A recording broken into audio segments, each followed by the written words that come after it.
Good day, Garvin colleagues, and welcome to this very quick but efficient presentation on how we get our students to be more engaged with the lessons that we create and how we as educators can create lesson plans and present lessons that are effective, that can get our students to analyze, to be more investigative, and to be expert problem solvers, not just in their own classrooms, but also give them a global lens.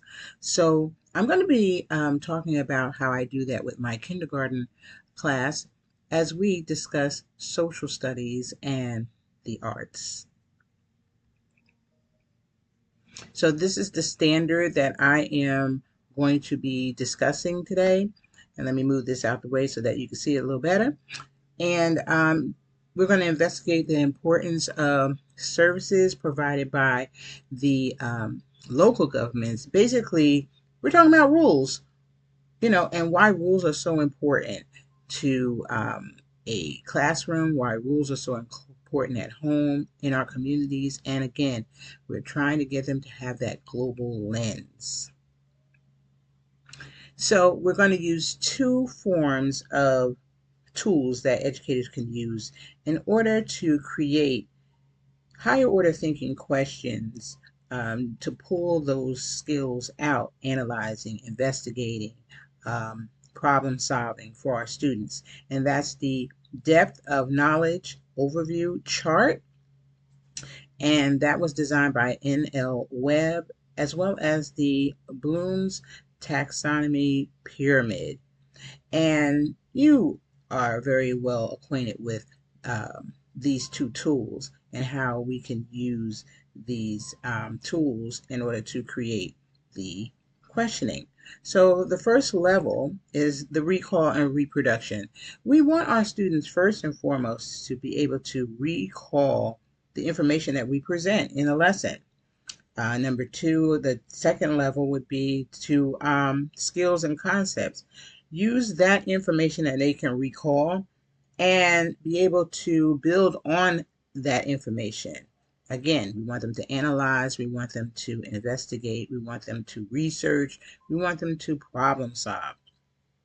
Level three in the DOK chart is strategic thinking. Now, we want them to be able to look outside of the box in their world and be able to be able to use the information that we are talking about, which are rules, and we need to design questioning that is going to be able to pull the reasoning and the planning in a sequential order in their problem solving skill.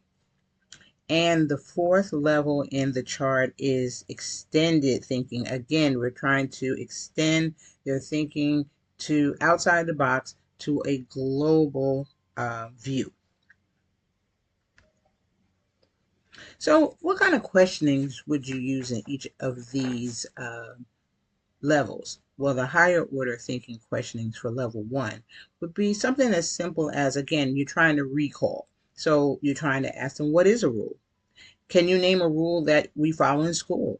Something as simple as that. And here are some other examples in order to do that.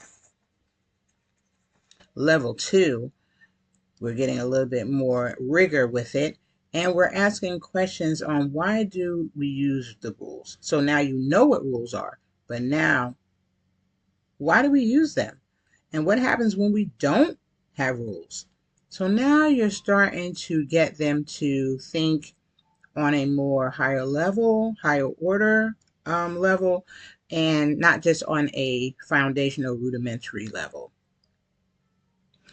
Level three, again, now you want to hone questions that will get them to start thinking strategically. What would happen if there were no rules at school? Oh my goodness. What would happen? We know what would happen, but we want to know if our students know what will happen.